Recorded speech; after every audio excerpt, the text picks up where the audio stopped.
In 1986, our guest today predicted that one day, BNI will have over 10,000 networking groups around the world. He also thought it would take 75 years. Well, here we are in 2021, and guess what?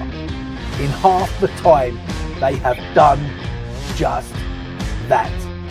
Dr. Ivan Misner is the founder and chief visionary officer of BNI, the world's largest business networking organisation.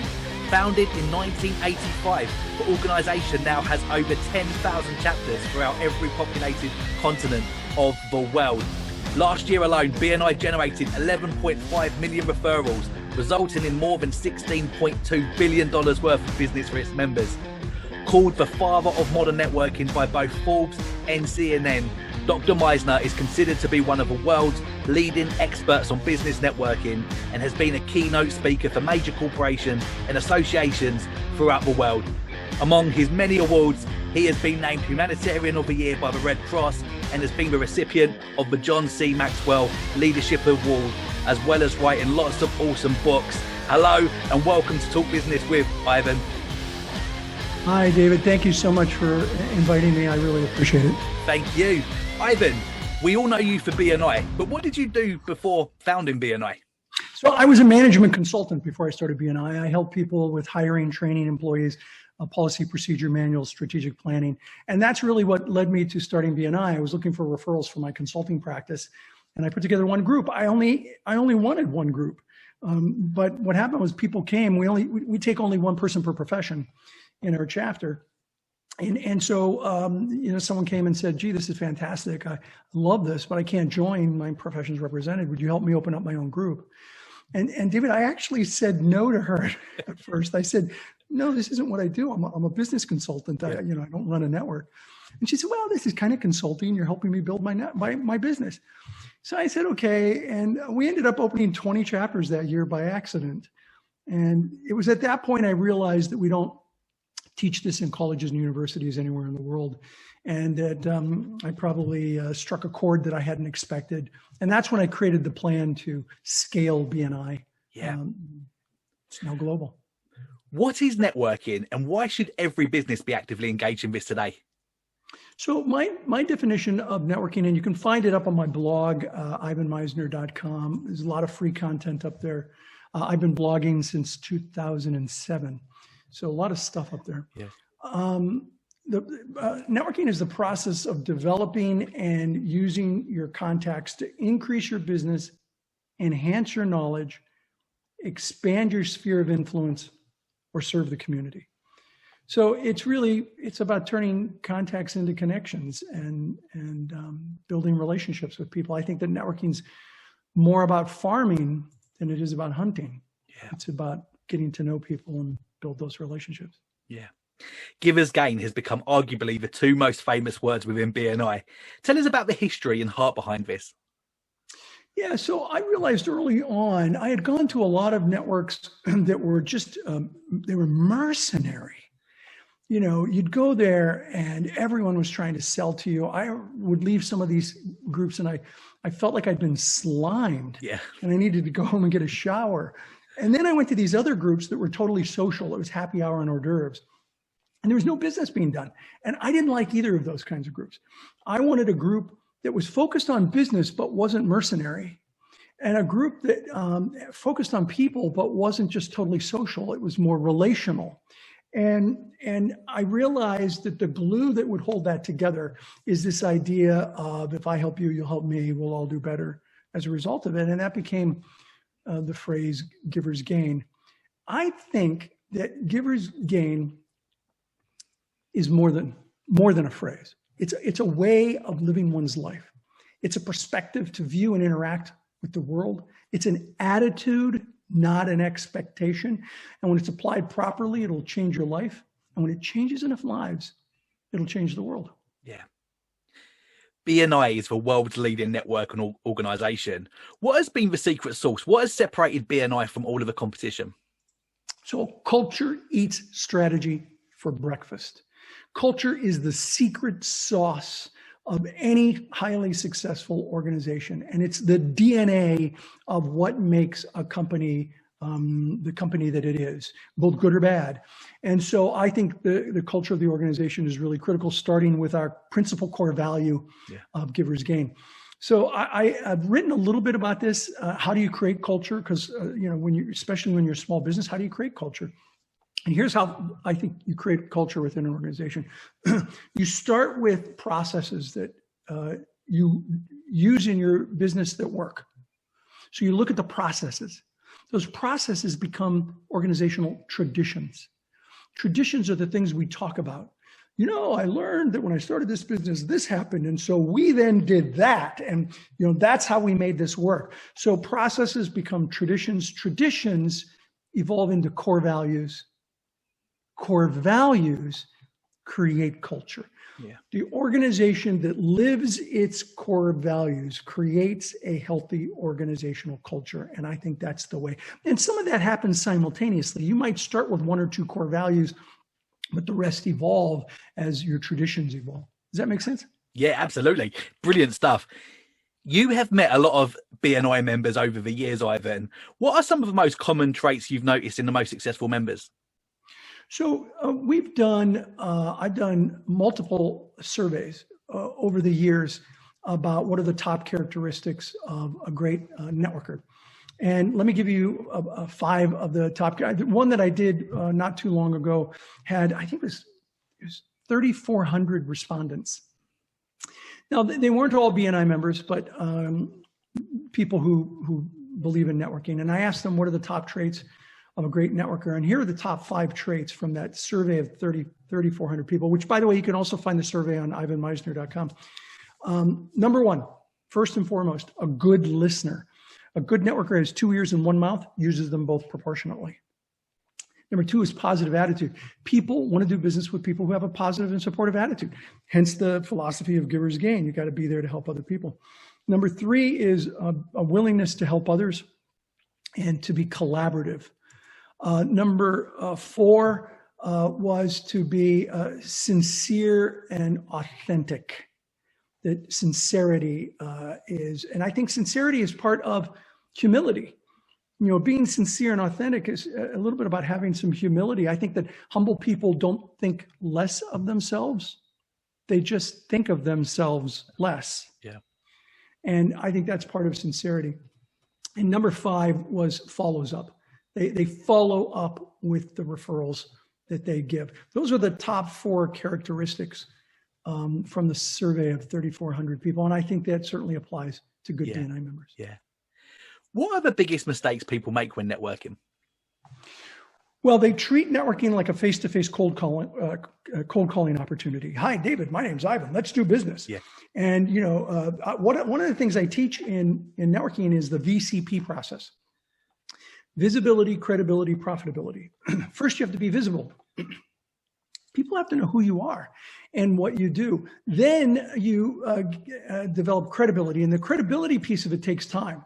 You can't do that overnight, okay? That takes a little bit of time. So we go from visibility to credibility. Credibility is where people know who you are, they know what you do, they know you're good at it. And then and only then can you get to profitability, where people know who you are, they know what you do, they know you're good at it, and they're willing to give you referrals on an ongoing reciprocal basis. And what tends to happen where people take this run is they try to jump over visibility. They try to jump over credibility, and they want to get right to profitability. And in one of my books, by the way, I call that premature solicitation, which you don't want to say fast 3 times, it'll get you in trouble. And so that's what happens, and that's where networking goes wrong. They have this disconnect, and they think it's about selling, when in fact it's really about relationship building. Yeah. What are some of your favorite referral success stories over the last 36 years, Ivan? So I could give you so many incredible success stories, but I want to give you a couple that are from the last year or two during the middle of COVID. I mean, here we are in COVID 2020. I don't recall the statistic you gave, but we actually did about $16 billion US dollars worth of business during COVID. Yeah. What a crazy year. Yet we did 16 billion, and thank you for closed business, which what that means is our members referring business to each other. How much was that worth? And we know the number because they put it themselves into our system. Yeah. So that's a number based on our members' reports. And the two that stand out to me during the middle of COVID were two people that used their network to collaborate with each other and get ideas. The first was a furniture reupholstery shop in the United States. And she had to let go of all of her employees because it wasn't an essential business, furlough them. And she was having a one-to-one with Zoom one-to-one with another BNI member. And the member said, "You have a lot of cloth in your shop, don't you?" And she said, "Well, I literally have tons of cloth." And he said, "Have you thought about making COVID masks?" Now, this was back in March, April. Yeah. And she said, "No, I hadn't." He said, why don't you look into making COVID masks?" So she made 100 masks, David, and she gave them to her BNI members and some friends. And she said, "I'm going to give you 2. One's for you. And would you take the other one and please give it to a healthcare worker, a nurse, a doctor, somebody at a hospital, a senior center. Give it to somebody and along with my card and tell them where they can get them." She was able, David, to hire back her entire staff. Wow. They physically distanced in the warehouse and they started making COVID masks. She not only saved her business, she thrived during the middle of COVID. And that's the power of a personal network and using that network. I'll give you a quicker one. In Australia, a brewery, it was basically all the bars were shut, so they were struggling. And in another one-to-one, a person said, "You have a lot of alcohol, don't you?" He said, "Yeah, a lot." And he said, "Have you thought about making hand sanitizer?" I said, "No." And so he went into the hand sanitizer business. And again, it saved his company. And so to me, what I love about those aren't the most successful. I mean, I've seen BNI members that we did a survey in the United Kingdom years back.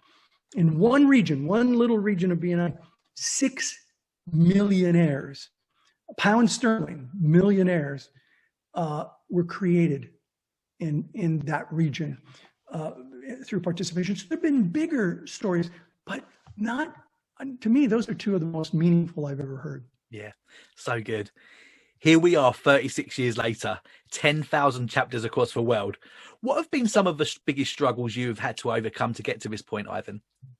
Yeah, well, the first one was the 10,000 mark, because 1986, middle of the year, I was talking to a friend and I said to him, I think someday BNI might actually be able to have 10,000 chapters. Yeah.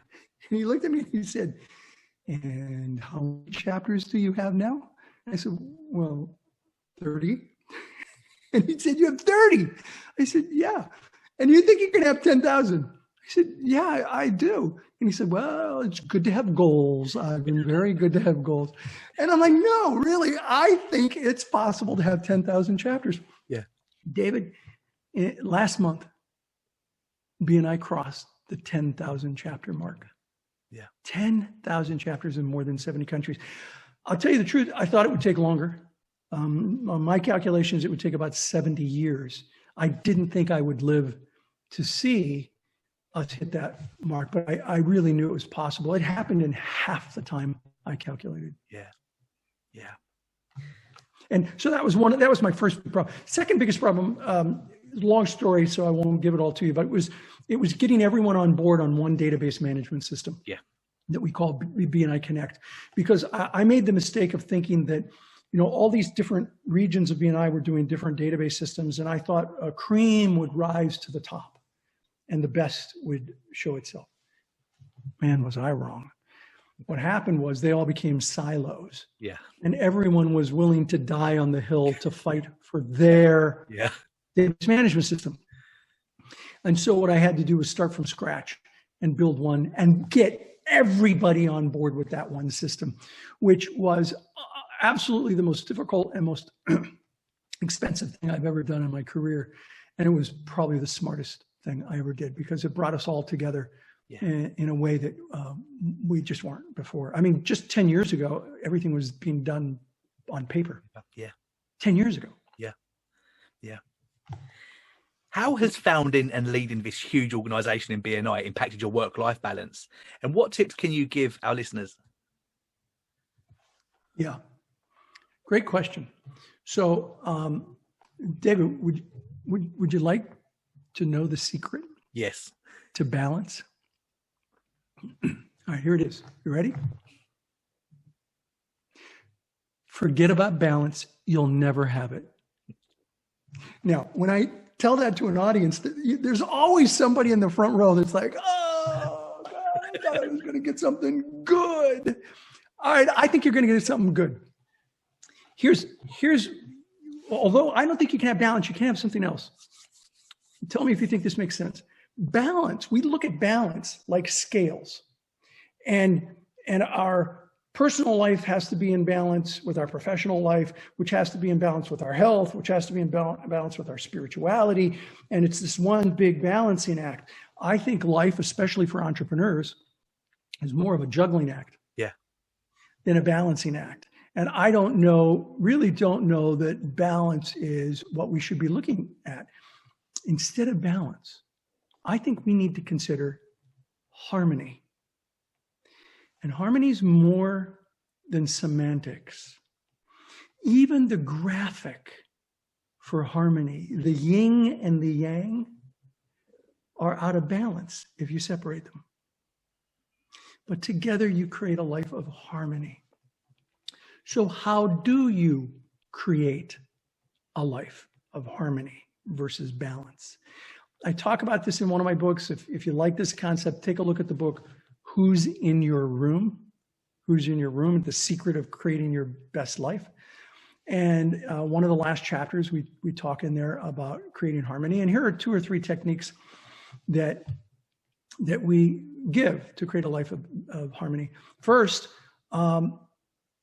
just a handful of simple words, really simple words. Be here now. Be here now. Wherever you are, be present to that. Don't be at home thinking about the fact that you didn't spend time with the family last night. Yeah. I'm sorry.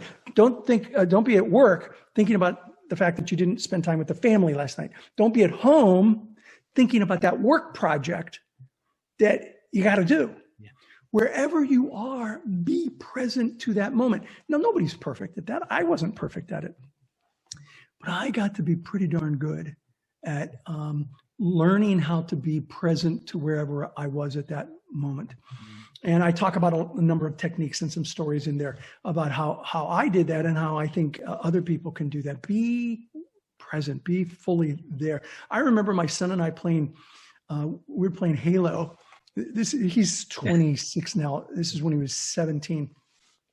And we're in front of this giant TV in my living room, and we're playing Halo, and he's kicking my butt playing Halo.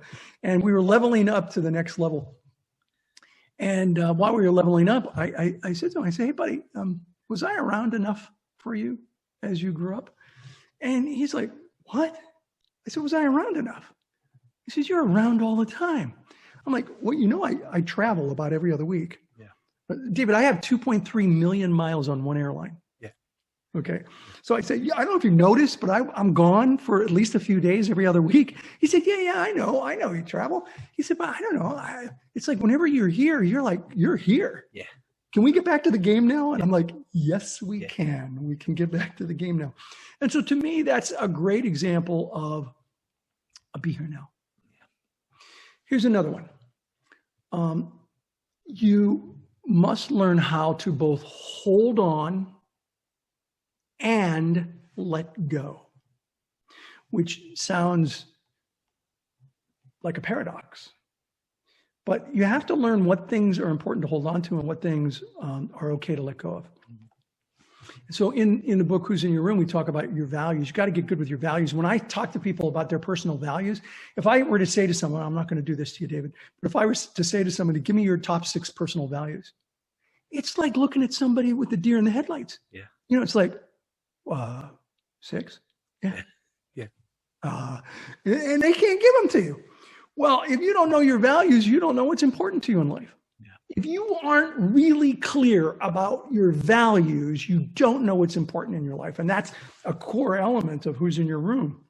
It's about the people you surround yourself with. And so what you do is you get good with your values, and then you hold on to those with dear life. Yeah. Everything you do in business and in life has got to be to move forward with your values. What do you let go of? You let go of everything that doesn't connect with your values. Yeah. Yeah. It may be important to someone else, but somebody else, what somebody else is doing might be important to them, but it's a distraction for you. Mm. It's not related to your core values. Mm. And so that's two. Here's a third one. Create margins in life. Just like the margins in a book where there's space, you have to create space in your life. Mm. You have to take time off. Yeah. You have to have those margins, those areas where you can center yourself, be present, enjoy that life. You're doing hard work, enjoy the life that you have. Mm-hmm. And that was a lesson that my wife shared with me, my late wife shared with me, the importance of having margins. And we talked about it early in our marriage. We were married 31 years before she passed away. We talked about it a great deal. And it's one of the many principles of creating harmony.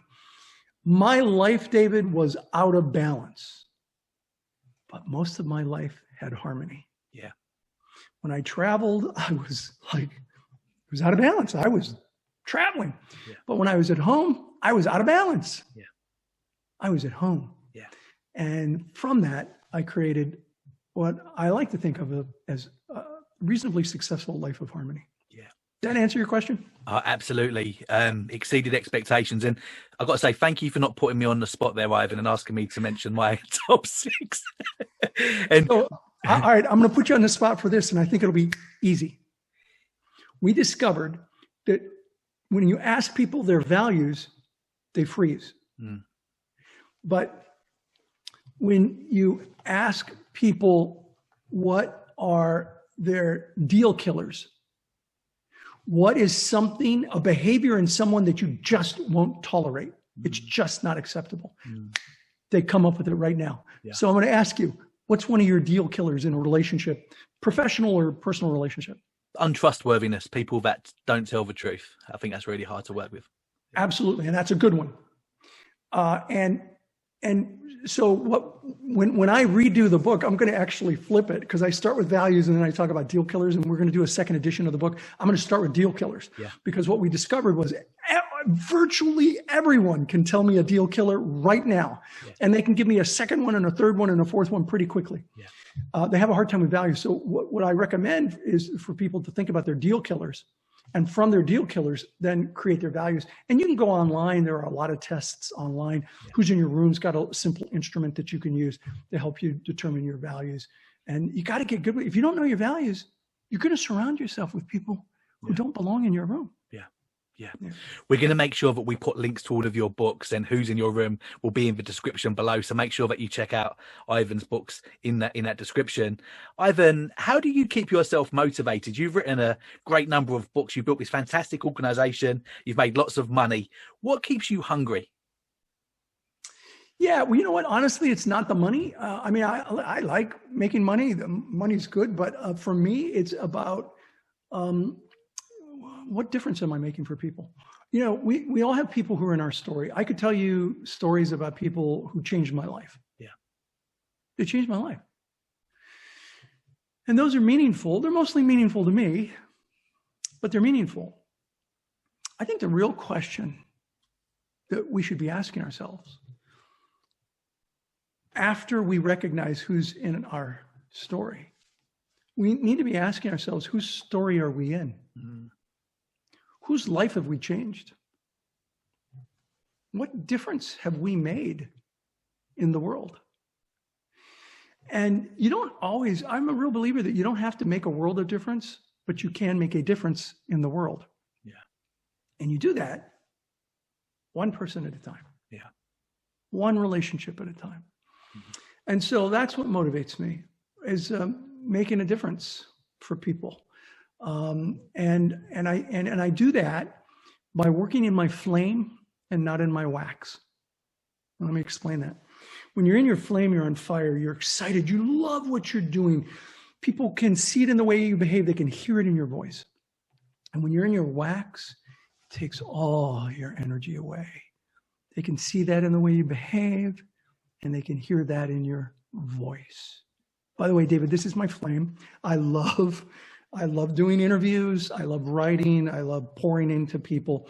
And so I made a decision years ago to really strive to be at a point in my career that I could be working virtually all the time in my flame, and not in my wax. Yeah. And it took me a long time to get there, because sometimes you got to do what you got to do to get to do what you want to do. But I got there. And I think that's what keeps me motivated, is every day I work in my flame. Yeah. How important is succession planning to an organization like BNI, and how do you develop your future leaders to get to a point when they can become the new Ivan Misner? Yeah, so I think that's important. That latter point is important, and I would tell you,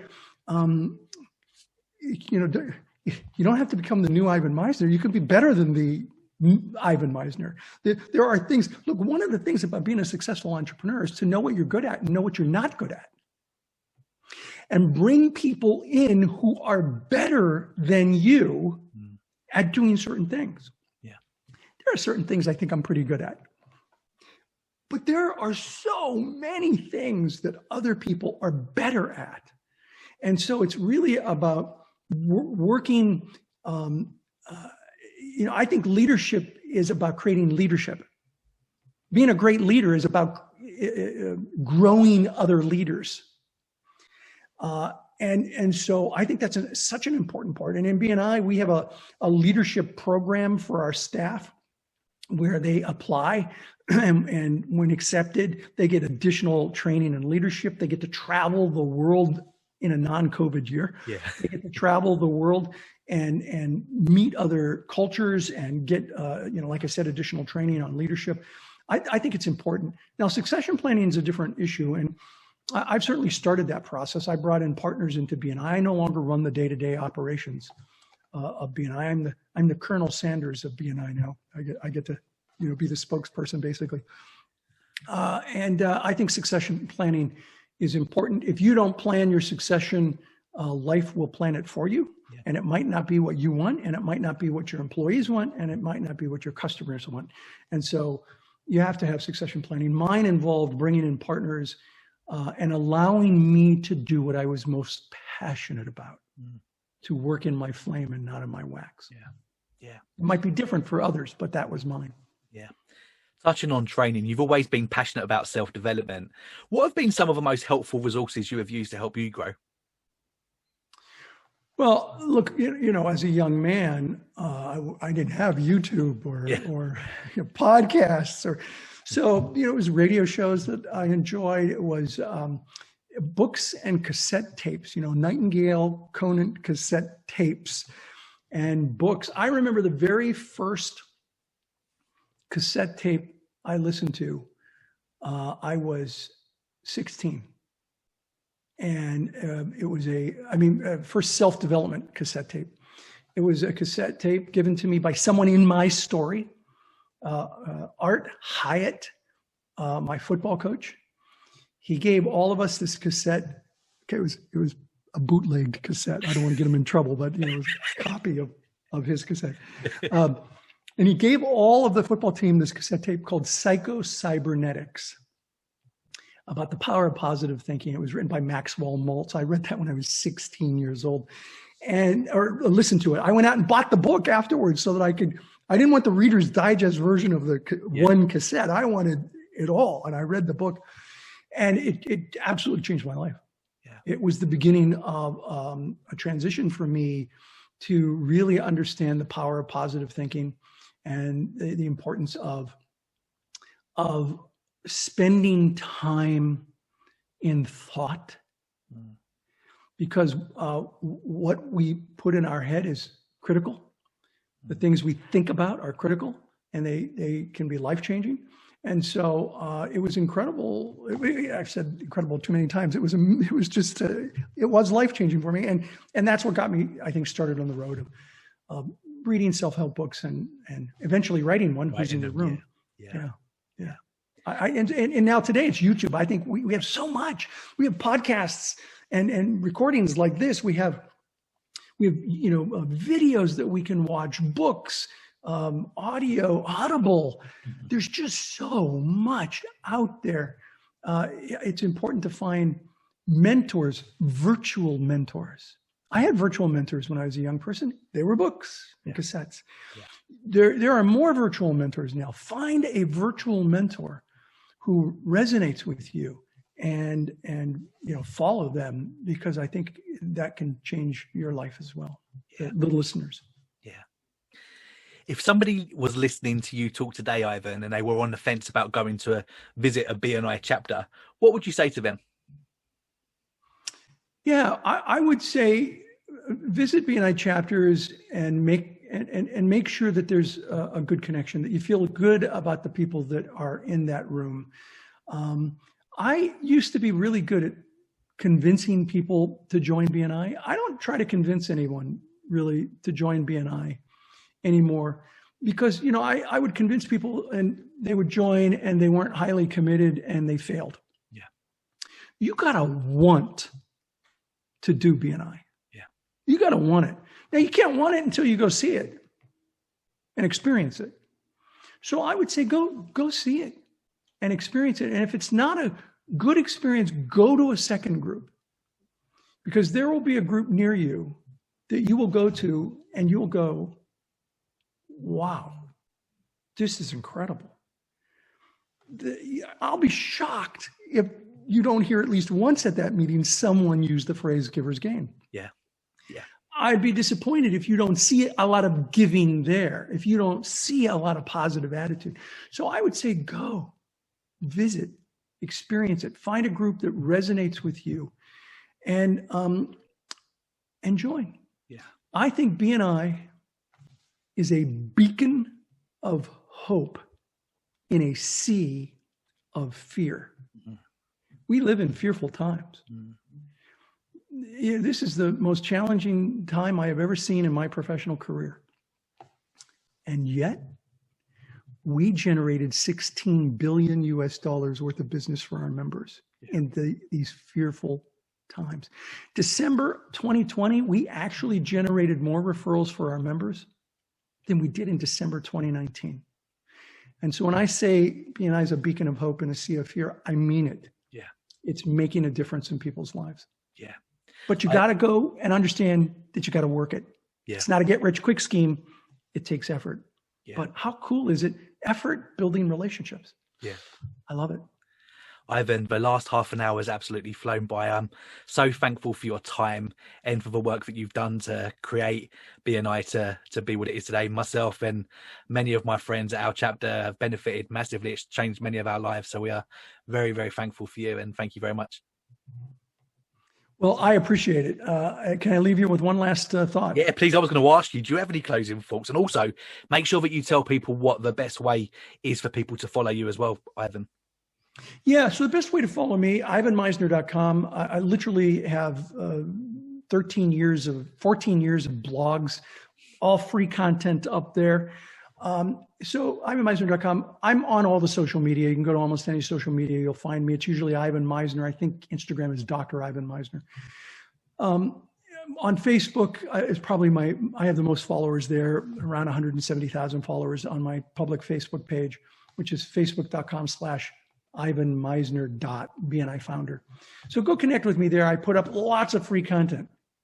I'm all about education. I think education is the great equalizer in the world.